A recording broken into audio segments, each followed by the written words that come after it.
আপনারা দেখছেন the business, আমাদের সাথে স্টুডিওতে আছেন এফবিসিসি এর প্রশাসক মোহাম্মদ ফজলুল হক।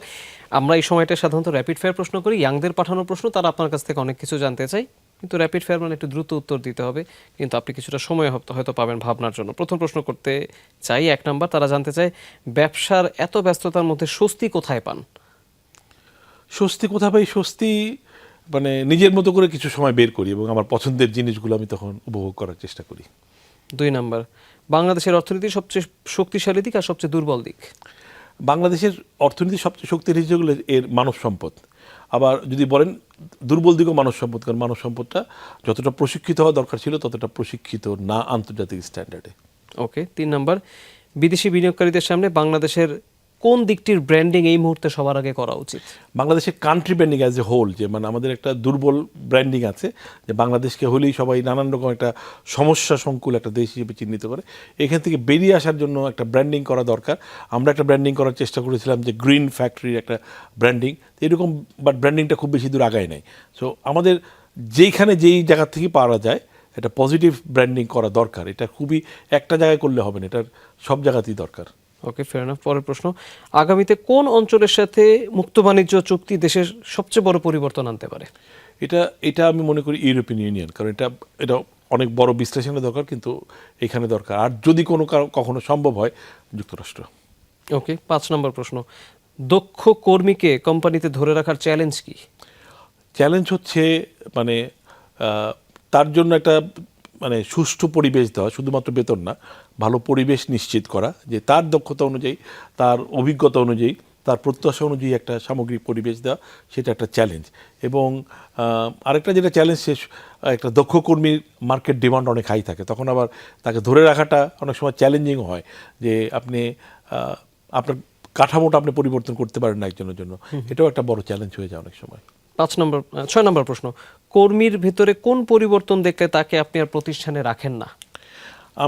আমার কাছে নিয়মানুবর্তিতা হচ্ছে একেবারে মানে জিরো টলারেন্স ইস্যু আর কি, যে কেউ যদি, আর এরপর হচ্ছে তার সততার বিষয়টা। কিন্তু আমি সততার আগেও নিয়মানুবর্তিতা, একটা লোক ডিসিপ্লিন কিনা, তার কাজের প্রতি সে ডিভোটেড কিনা, সেটা আমার কাছে নাম্বার 1।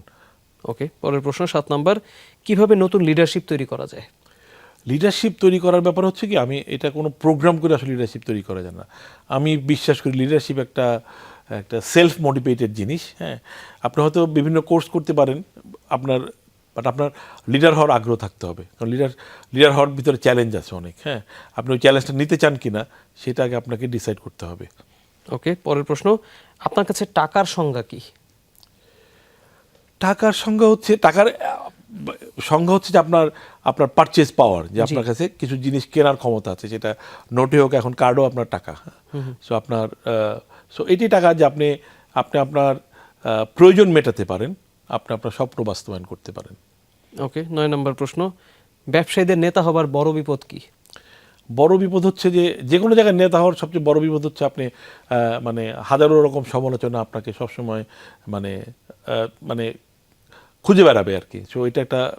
আবার আরেকটা হচ্ছে যে প্রত্যাশা থাকে অনেকের। বাংলাদেশে আজকের অনুষ্ঠানে যে আমরা আলোচনা করলাম, যে অনেকেই মনে করেন যে নেতার কাছে গেলেই হয়তো প্রবলেমে সলভ হয়ে যাবে, উনি একটা সলিউশন দিতে পারবেন। সো এইখানে এটা একটা বড় চ্যালেঞ্জ, যে সকলের প্রত্যাশা এই বাংলাদেশের মতো সে জায়গায় একজন নেতার পক্ষে মানে অসম্ভব। জি, 10 নম্বর প্রশ্ন, র্যাপিড ফায়ারের লাস্ট প্রশ্ন, এটা একটা হাইপোথেটিক্যাল সিচুয়েশন। ধরুন রাজধানীর বাইরে নতুন কোনো একটি অঞ্চলে বড় শিল্পের কেন্দ্র তৈরি করার দায়িত্ব আপনাকে দেয়া হলো, আপনি কোন এলাকায় যেতেন এবং কি ধরনের শিল্প গড়ে তুলতেন? এটা আমি মানে উত্তরবঙ্গকে হয়তো বেছে নিতাম একেবারে র্যাপিড আনসার, এরকম হয়তো এটা গবেষণা করে। এটা মানে এটার কারণ হচ্ছে যে ওই এলাকায় সম্ভাবনা অনেক, ওই এলাকায় শিল্প কারখানা এখন অনেক কম, কানেক্টিভিটি ভালো, যমুনা সেতু আছে, কানেক্টিভিটি ভালো, এবং মানুষজন ওইখান তুলনামূলকভাবে সরল, এবং ওইখানে কৃষিভিত্তিক মানে কৃষি পণ্য ভিত্তিক যেগুলো অ্যাগ্রো বেসড অনেক ইন্ডাস্ট্রি বাংলাদেশে হওয়ার সম্ভাবনা আছে, যেটা এখন আনট্যাপ বলে আমরা মনে করি। সেই জায়গাতে একটা মানে আমরা ওইখানে আমরা তৈরি পোশাক নিয়ে না গিয়ে ওইখানকার যে স্ট্রেংথ কৃষিপণ্য, সেই কৃষিপণ্য ভিত্তিক ইন্ডাস্ট্রি গড়ে তোলাটা হয়তো আমি মনে করি হয়তো ইনস্ট্যান্ট প্ল্যান, এরকম আরও গবেষণা করলে প্ল্যান চেঞ্জ হতে পারে। খুবই কার্যকর প্ল্যান হবে যদি এটা করা যায়। আমরা নিজেরাও যখন যাই, এটা আমি ব্যক্তিগতভাবে খুব ফিল করি যে উত্তরাঞ্চলকে আরেকটু কাজে লাগানো উচিত। র্যাপিড ফায়ারের অংশটি শেষ হলাম, আশা করি যাদের যে উত্তর দরকার তারা সেটি পেয়েছে।